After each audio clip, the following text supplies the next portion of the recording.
Hello, everyone, and welcome to New Consciousness Review. I'm Miriam Knight, and we're delighted to welcome back J.D. Messenger, author of 11 Days in May, the story of a remarkable spiritual experience he had. J.D. served as a nuclear submarine officer in the Navy and later became an expert in all aspects of oil and energy. He worked for Exxon and helped supervise the Valdez oil spill cleanup. He became CEO of Ernst & Young Consulting in Singapore. J.D. has been an advisor to Fortune 100 companies and members of government on 5 continents, and he even had his own radio show on CNN. J.D. was one of 37 distinguished graduates from the United States Naval Academy at Annapolis, and he's just back from Annapolis after participating in a 3-day leadership conference.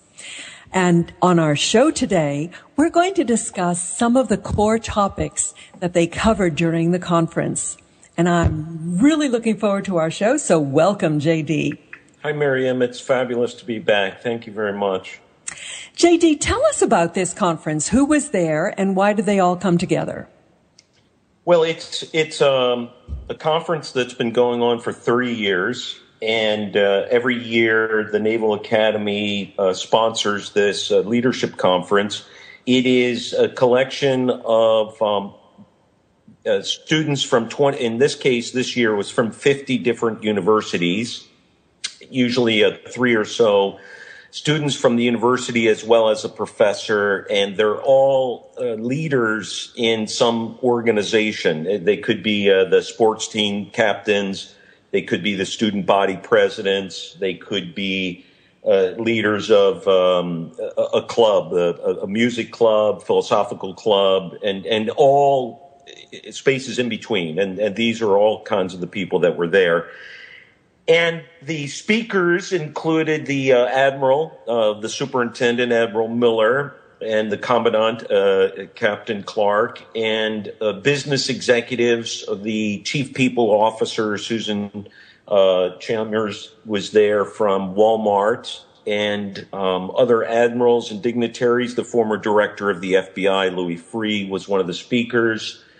And there are the first woman who was a fighter pilot was there. There was a soldier who was a Naval Academy graduate and just recently graduated, went to Iraq and Afghanistan and got caught in an explosion and went blind. And so he was there. There was another military officer who was paraplegic. There's officers from institutions around the world, from Canada, from Britain, and so forth. So that's sort of the lay of the land. And what was the message? What were they trying to convey to these people? The message was really all about courageous leadership and, what does it take to overcome fear and failure and adversity, and how does what are the qualities and traits of a leader who is a good crisis leader? So it sounds like information that is needed by everyone all the time. Well, the concepts and the speeches all shared 4 or maybe 5 themes, and these themes, of course, apply whether you're in the military or the corporate world or whether you're in a crisis situation or not. And those major themes that came out, unbeknownst to probably all of us who, we didn't know what we were each talking about, but if you heard it once, you heard it again. And by the way, one of the speakers was Dale Brown, the former LSU basketball coach and Hall of Fame. And everyone said the same thing at some point during their speech. Many of the speakers had it on the first page of their slide, or even had only one slide up and said it. Know thyself. Know thyself. Who are you? And where did you come from? And why are you here? What is your purpose? And number 2 was what I would call values and virtues and understanding your personal philosophy. And number 3 was holding fast to your moral compass or your moral rudder. And then, of course, there's some general hurdles that everyone spoke about. I like the way Dale Brown put it. He said there were 4 major hurdles in life.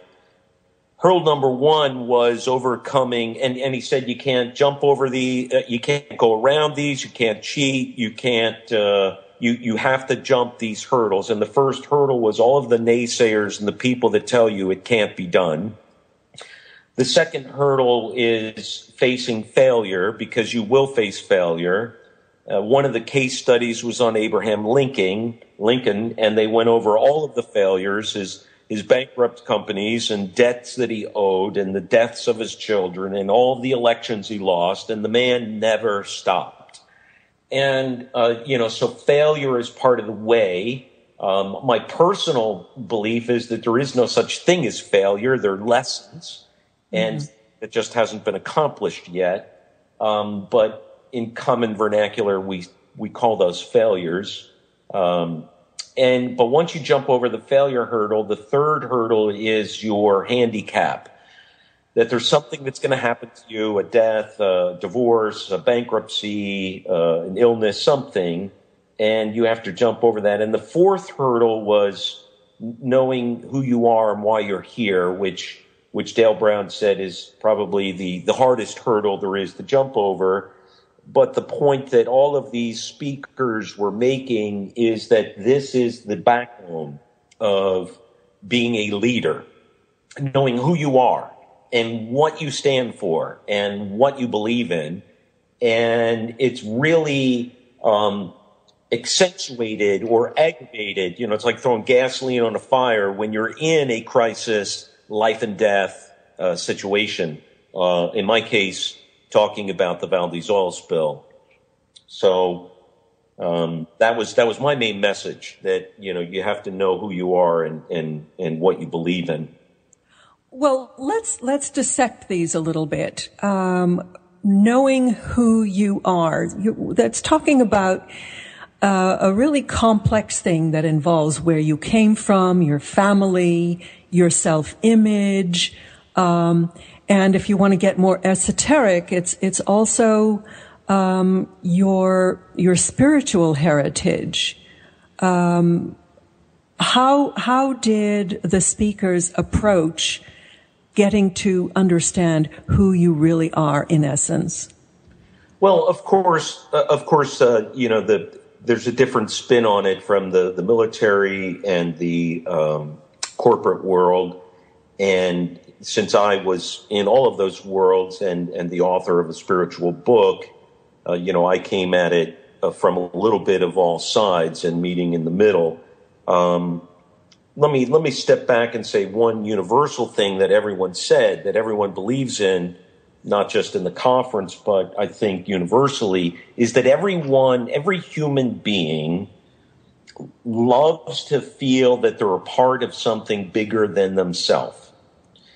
And when we rise up above the minutia, whether it's the battle, the oil spill, the merger, the personal failure, a collection of people in a team, whatever, when you're down in the minutia and you start bickering over me and my issues, let me put it in context. I was in the middle of the Valdez oil spill, and we got an environmental disaster, and you got CNN cameras in your face, you got politicians and environmentalists and EPA and NOAA and Coast Guard and fishermen who lost their jobs. You got people that could fall in the water and be dead in 2 minutes from hypothermia.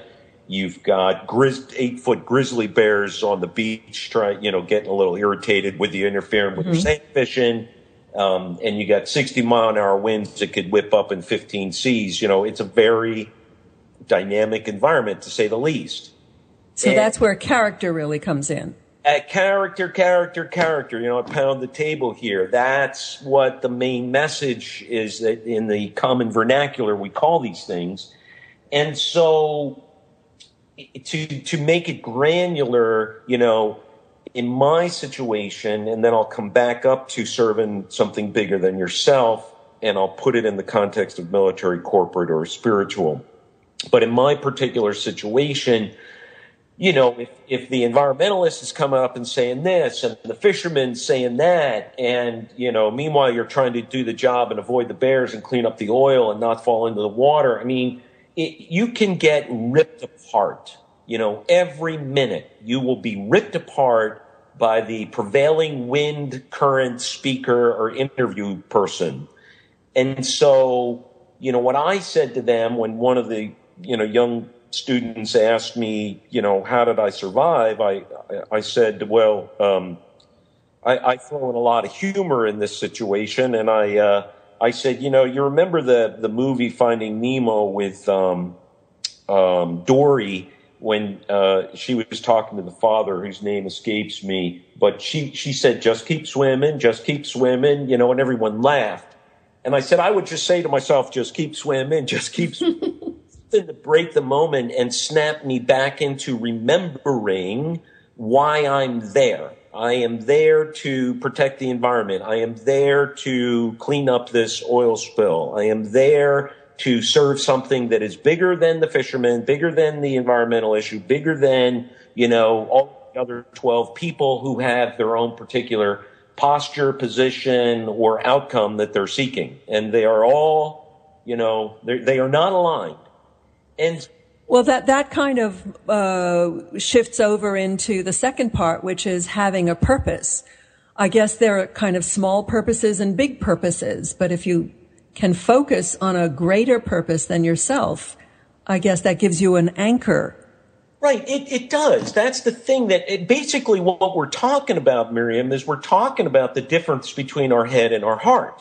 You know, it's our heart that is serving something bigger than ourself. Our head is selfish. Our heart is selfless. You know, our head is all about me and my business and my attachments and my income. Our heart is all about our community, our environment. And so what every one of these great, I call them noble leaders, do is they stay grounded in realizing that it's about our hearts and something bigger. And you say something that motivates and inspires the military troops who are trying to take the hill with bombs and flak going on, or the corporate person in the midst of, you know, a corporate crisis or a merger or something.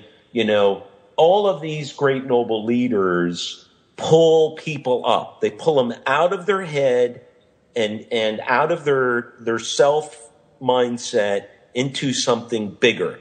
And that is a big part of knowing thyself. Who are you and why are you here? You know, it's interesting when we look at popular culture today, it really focuses people right back down into the fear, into egotism. How can we step out of this culture and back into what you call the heart? Well, that's a very good question.